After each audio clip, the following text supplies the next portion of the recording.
जय जिनेन्द्र।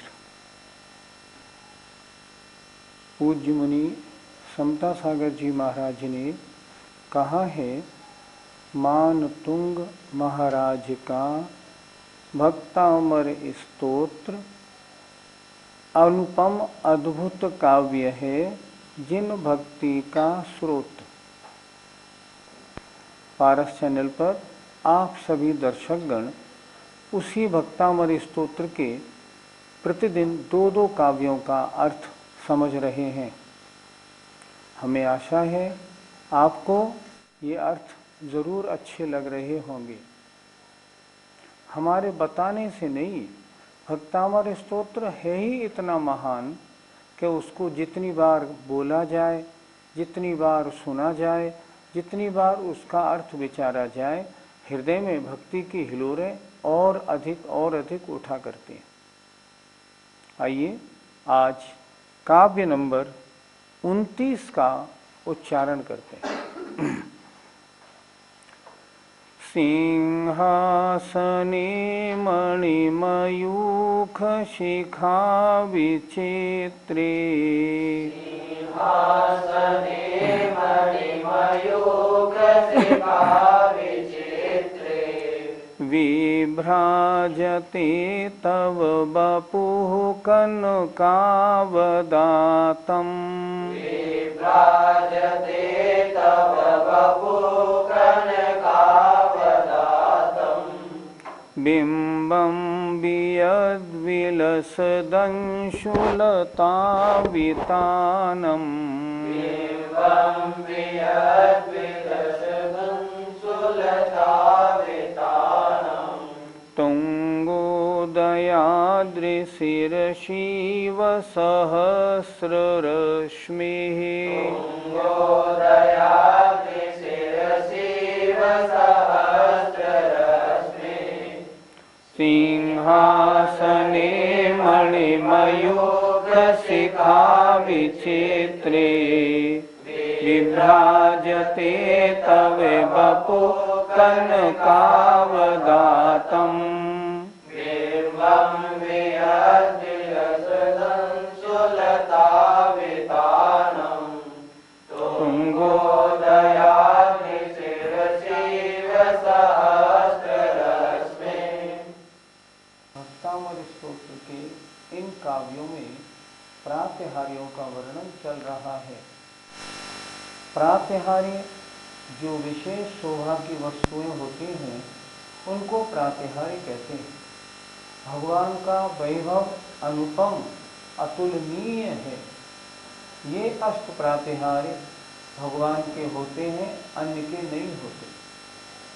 अष्ट प्रातिहार्यों को हम रोज पूजा में भी बोलते हैं।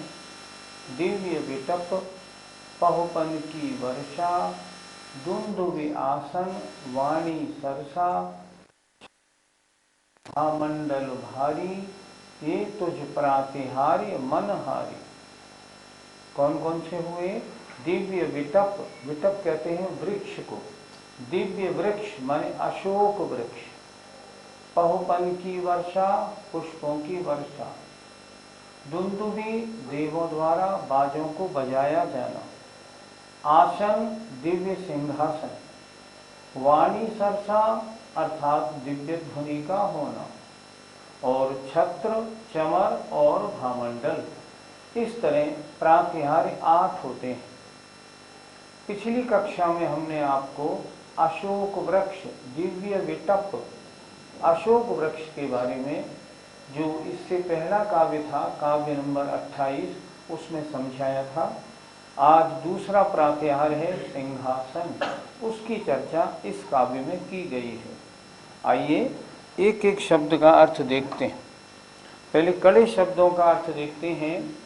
मणिमयूख, मणि माने रत्न या मणिया, और उनकी मयूख माने उनकी किरणें, रत्नों की किरणों की। कनक अवदातम, सुवर्ण के समान उज्ज्वल। वपु माने शरीर। तुंग माने ऊंचे। उदयाद्रि माने उदयाचल के। वियद माने आकाश में। विलसत माने शोभायमान। अंश माने किरण, उनकी लताओं का, वितान माने समूह, किरणों की लताओं का समूह, विभ्राजते शोभायमान होता है। आइए अब काव्य को देखते हैं। सिंहासने, सिंहासन पर, सिंहासन कैसा है? मणि माने रत्नों की, मयूख माने किरणों की शिखाओं से चित्र विचित्र है। कोई नीला, कोई हरा, कोई लाल, कोई पीला, उनमें से किरणें निकल रही हैं। किरणें कैसी दिखाई जाती हैं? ऐसी दिखाई जाती है। ये कहलाती है किरण की शिखा, ये कहलाती है किरण। जब भी भगवान के पीछे किरण बनाई जाती है तो नीचे से मोटी, ऊपर से ऐसी बनाई जाती है। तो क्या कह रहे हैं भगवान?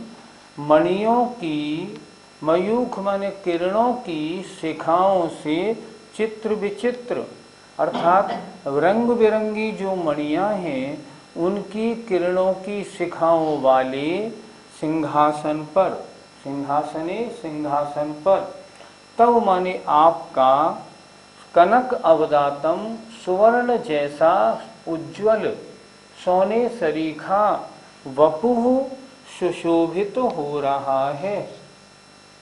भगवान सोने जैसे रंग वाले किस पे बैठे हैं? सिंहासन पर। सिंहासन कैसा है?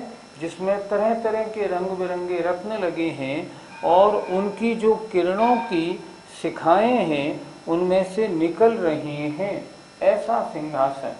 उस पर, अर्थात मणियों की किरणों की शिखाओं से चित्र विचित्र, तरह तरह के रंग वाली किरणों वाले ऐसे सिंहासन पर, कनक अवदातम, सोने जैसा उज्ज्वल, तव माने आपका शरीर सुशोभित हो रहा है।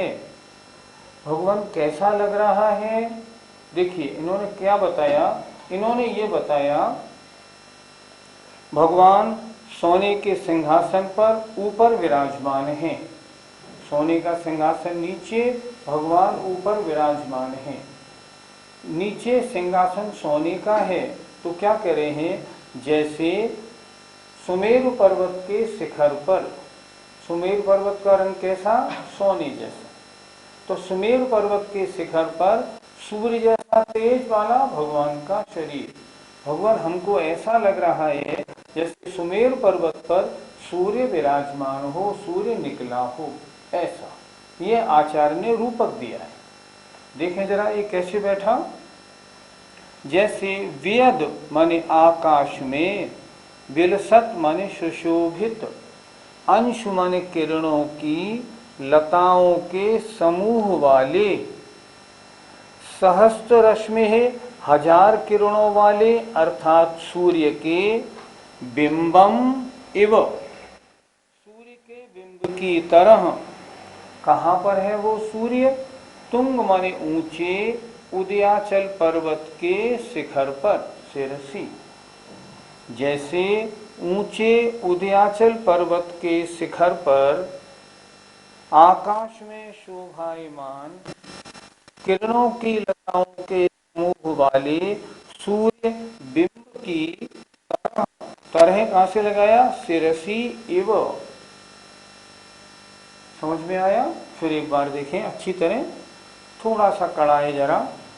मणियों की किरणों की शिखाओं से चित्र विचित्र, मतलब विभिन्न रंगों की मणियों की किरणों की शिखा वाले सिंहासन पर, तव माने आपका, सुवर्ण सरीखा शरीर सुशोभित हो रहा है।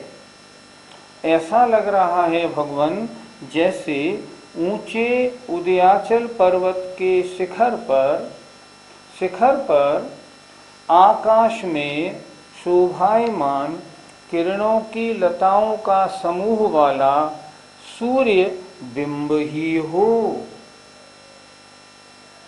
अब हम उदाहरण पहले लेते हैं, शरीर की बात बाद में करते हैं। देखिए, आकाश में शोभायमान किरणों की लताओं के समूह वाले सूर्य बिंब की तरह, सहस्र रश्मि बिंबम इव, सूर्य बिंब की तरह। कैसा सूर्य बिंब है? जो ऊंचे उदयाचल पर्वत के शिखर पर निकल रहा है। नीचे सुमेरु पर्वत है सोने जैसा, उसके ऊपर सूर्य निकला है। तो सूर्य कैसा है? जैसे आपका शरीर सोने जैसा चमकता। तो इन्होंने कहा निकला है। इसी प्रकार, इसी तरह, इसकी इव माने तरह, आपका सोने जैसा शरीर मणियों की किरणों की शिखाओं से चित्र विचित्र ऐसे सिंहासन पर भगवान अत्यंत शोभायमान हो रहा है। सिंहासन पर भगवान विराजमान है। सिंहासन सोने का है, सुमेरु पर्वत सोने का है। भगवान के शरीर का रंग है सूर्य की तरह। तो जो सुमेरु पर्वत पर उसके ऊपर कोई सूर्य हो, उसी तरह भगवान सिंहासन के ऊपर आपका सुवर्ण सरीखा शरीर शोभायमान हो रहा है। पंडित जी, भगवान जिस पर विराजमान होते हैं उसे सिंहासन क्यों कहते हैं? सिंह जैसे निर्भय, स्वाधीन, निडर, स्वावलंबी व्यक्ति जिस आसन पर बैठते हों उसे सिंहासन नहीं कहेंगे तो क्या कहेंगे? तो जिस पर ऐसी महान, निडर, अनंत वीर्य वाली आत्माएं विराजमान होती हैं उसे हम कहते हैं सिंहासन। दूसरी बात, वर्तमान में लोक में जितने भी सिंहासन होते हैं उनमें नीचे 4 पाए होंगे, पायों के ऊपर 2 शेर बने होंगे, एक का मुख इधर, एक का मुख उधर। आप ध्यान से देखना, जितने भी सिंहासन बाजार में मिलते हैं नीचे 2 शेर होंगे, एक का मुख इधर, एक का मुख उधर। उसके ऊपर फिर भगवान विराजमान किए जाते हैं। लेकिन ये लौकिक चर्चा है। वास्तव में सिंह जैसे निडर महान भगवान जिस पर विराजमान हो उसे हम कहते हैं सिंहासन। पंडित जी, क्या भगवान सिंहासन पर विराजमान होते हैं? जिन्होंने संसार की सारी संपत्ति का त्याग कर दिया हो वो क्या सिंहासन से अपना रिश्ता नाता संबंध रखेंगे? नहीं रखेंगे। इसलिए भगवान, क्योंकि 64 रिद्धियों के धारी होते हैं, इसलिए भगवान कहीं भी विराजमान हो वे हमेशा 4 उंगल ऊपर ही रहते, किसी से भी स्पर्श नहीं करते, वो 4 उंगल ऊपर ही रहते हैं। हमको लगता है भगवान सिंहासन पर विराजमान हैं, पर वास्तव में भगवान सिंहासन से 4 उंगल ऊपर ही विराजमान रहते हैं। उनसे कोई वस्तु छुपती नहीं, वो किसी वस्तु को स्पर्श करते नहीं। जैसा आपने बताया कि जो भगवान है वो 4 अंगुल सिंहासन से ऊपर रहते हैं, ये भगवान का कौन सा अक्षय कहलाया? भगवान का एक अक्षय है गगन गमन, अर्थात वो जब भी गमन करेंगे आकाश में करेंगे, अर्थात किसी वस्तु से स्पर्श नहीं करते, वो हमेशा ऊपर ही रहते हैं। इसीलिए वे भगवान सिंहासन पर भी गगन गमन नामक अतिशय के कारण सिंहासन से 4 अंगुल ऊपर रहते हैं। पंडित जी, भगवान समोचरण में, योग निरोध में और विहार करते समय किस प्रकार रहते हैं? तीर्थंकर भगवान, मैंने बताया था आपको, कभी किसी वस्तु को स्पर्श नहीं करते। समोचरण में पद्मासन से विराजमान रहते हैं, खड्गासन से नहीं। पद्मासन से विराजमान सिंहासन पर 4 अंगुल ऊपर। जब विहार करेंगे, विहार करते समय 4 अंगुल ऊपर। और जब किसी पर्वत पर, मान लो संवेश शिखर पर जाकर योग निरोध करेंगे तो भी 4 अंगुल ऊपर ही रहते हैं, कभी भी स्पर्श नहीं करते। आइए अगला काव्य, 30वां काव्य देखते हैं। कुंदावदात चल चामर चारु शोभम, कुंदावदात चल चामर चारु शोभम, विभ्राजते तव वपुः कलधौत कांतम, विभ्राजते तव वपुः कलधौत कांतम, ओद्य शशांक शुचि निर्झरो वारिधारो शशांक शुचि निर्झर वारिधार मूचैस्तटं सुरगिरिरिव शातकौम्भम् मूचैस्तटं सुरगिरिरिव शातकौम्भम् कुन्दावदात चलचामर चारुशोभम् विभ्राजते तव बपो कलधौतकान्तम् ओजः शशांक शुचि निर्झर वारिधार मोजैस्तटं सुरगिरिरिव शातकौम्भम्। आइए इस काव्य के अर्थ पर दृष्टि डालते हैं। काव्य को समझने से पहले अगर हम क्या रूपक आचार्य ने प्रयोग किया है, अगर उसको समझ लेंगे तो काव्य जल्दी समझ में आएगा। समझना क्या है, जैसे भगवान सोने का शरीर, उनके ऊपर चमर यूं ढुर रहे हैं, यूं। आचार्य क्या कह रहे हैं, ऐसा लग रहा है जैसे सोने के सुमेरु पर्वत पर ऊपर आकाश में चमचमाते हुए चंद्रमा से पानी की धारा गिर रही हो। रूपक समझना पहले। सुमेरु पर्वत सोने का, भगवान का शरीर सोने का, सोने पर चमर ढुर रहे हैं ऐसे। तो ऐसा लग रहा है जैसे ऊपर आकाश चंद्रमा से है, भगवान चंद्रमा से पानी की धारा सुवर्णमयी सुमेरु पर्वत के शिखर पर गिर रही हो, क्योंकि सुवर्णमयी सोने जैसा भगवान का शरीर, ये रूपक। अब इसे देखते हैं। कुंद, कुंद का फूल कैसा, सफेद। देखिए क्या लिखा, कुंदावदात, कुंद पुष्प के समान निर्मल श्वेत, सफेद। कलधौत माने स्वर्ण के समान, तब माने आपका, वपु माने शरीर। उद्यत शशांक, उदीयमान चंद्रमा के समान। शातकौम्भम सुवर्णमयी, विभ्राजते शोभायमान होता है। आइए अब काव्य देखते हैं। कुंदावदात, कुंद पुष्प के समान सफेद, कुंद का फूल होता है सफेद। चल माने ढुरते हुए, चलायमान ढुरते हुए। चामरों की, चमरों की। चारु माने सुंदर, शोभा वाला। आपका कलधौत माने सुवर्ण जैसी कांति वाला शरीर सुशोभित हो रहा है। फिर देखें एक बार अच्छी तरह, क्या कह रहे हैं, चमर जो ढुर रहे हैं वो है सफेद। आपका शरीर कैसा है, सोने जैसे कांति वाला। कुंद पुष्प के समान ढुरते हुए चमरों की सुंदर शोभा वाले आपके शरीर पर, शरीर कैसा है, सुवर्ण कांति वाला। अर्थात आपके सुवर्ण जैसी कांति वाले शरीर पर ये सफेद ढुरते हुए चमर, इनसे आपका शरीर बड़ा सुशोभित हो रहा है।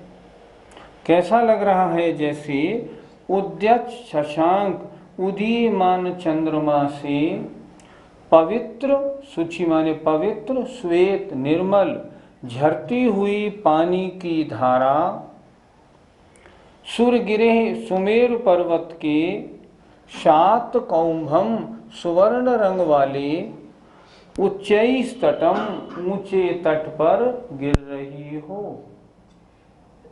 सुवर्ण का तट, उस पर ऊपर से पानी की धारा चंद्रमा से गिर रही है। यहाँ सुवर्ण जैसा शरीर भगवान का, उसके ऊपर ढुरते हुए सफेद चमर, ऐसा लग रहा है। रूपक बिल्कुल फिट, बहुत सुंदर। फिर एक बार देखें, अब नीचे से चलते हैं।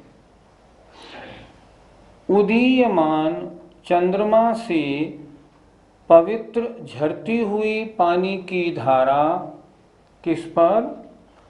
सुमेरु पर्वत के, सुमेरु पर्वत सुवर्ण सरीखे सुमेरु पर्वत के ऊंचे तट पर गिरते हुए की तरह। एवं माने समान।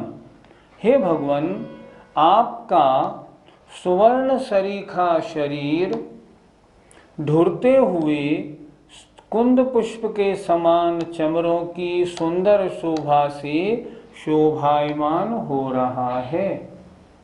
आपका शरीर बड़ी शोभा को प्राप्त हो रहा है। आपके ऊपर श्वेत चमर ढुर रहे हैं। हमें ऐसा लग रहा है जैसे सुमेरु पर्वत के ऊंचे तट पर चंद्रमा से पवित्र पानी की धारा गिर रही हो। ऐसा रूपक आचार्य ने इसमें बनाया है। जहाँ भगवान विराजमान होते हैं गंधकुटी पर, उनकी चारों दिशाओं में, चार विदिशाओं में यक्षों की 8-8 की पंक्तियां होती हैं। उनमें हर यक्ष चमर ढोरने वाला होता है। कुल कितने चमर ढोरे जाते हैं? 64। फिर देखें, समव शरण में भगवान की 8 दिशाओं में 8-8 यक्ष निरंतर चमर ढोरते रहते हैं। उनका एक वैक्रिक शरीर निरंतर यही काम करता है।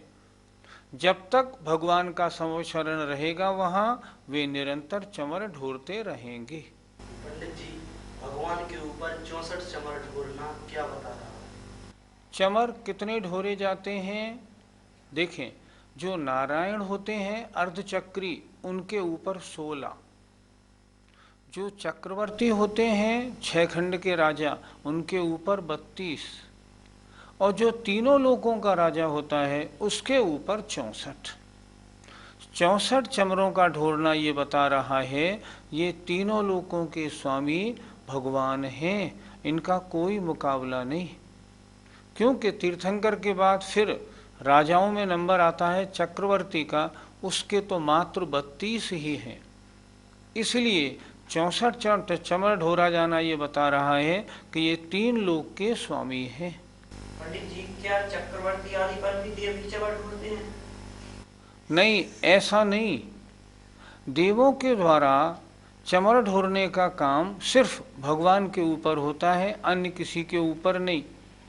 जैसे चक्रवर्ती सबसे बड़ा राजा माना जाता है, लेकिन उसके ऊपर भी देव चमर नहीं ढोरते। ये तो भगवान का अतिशय है जो 64 यक्ष निरंतर उनके ऊपर चमर ढोरते रहते हैं। पंडित जी, ढोरे जाने वाले चमर किस कलर के होते हैं? देखो, काव्य में स्पष्ट पहले कहाँ से शुरू किया आचार्य ने? कुंदावदात। कुंद पुष्प कैसा होता है? सफेद, चांदी जैसा।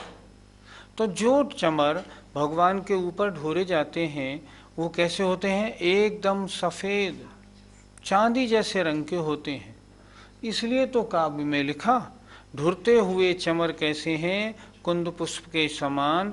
उनकी सुंदर शोभा से भगवान आपका शरीर सुशोभित हो रहा है। और भगवान का शरीर कैसा? सुवर्ण के समान।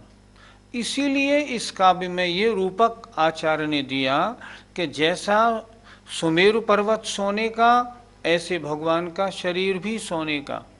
जैसे ऊपर से चंद्रमा से झरती हुई पानी की धारा श्वेत, उसी प्रकार भगवान के ऊपर ढोरे जाने वाले चमर भी श्वेत। कैसा लग रहा है? जैसे सोने के भगवान के ऊपर, सुवर्ण सरी के भगवान के ऊपर चांदी के चमर ढोर रहे हैं। ऐसा लग रहा है जैसे मान लो सुमेरु पर्वत पर चंद्रमा से स्वच्छ सफेद पानी की धारा बह रही हो, झर रही हो। इसीलिए ये रूपक कहा गया। इस प्रकार आज दूसरा काव्य हुआ। पहले काव्य में सिंहासन नामक प्रातिहार्य का वर्णन था, और इस अगले काव्य में जो 64 चमर हैं, चमर ढोरे जाना, उस अतिशय का वर्णन हुआ। अभी तक 3 अतिशयों का वर्णन हो चुका है, शेष 5 का अब अगले दिनों में ज़रूर करेंगे। आप ज़रूर सुनिए और भगवान के ऊपर जब आप चमर ढोरें तो ऐसा अपने मन में भाव लाइए साक्षात भगवान विराजमान हैं और हम भक्ति में उनके ऊपर चमर ढोर रहे हैं। फिर देखिए आपके परिणामों की विशुद्धि कैसी बनेगी। समय आपका हो रहा है, आइए। जय जिनेन्द्र।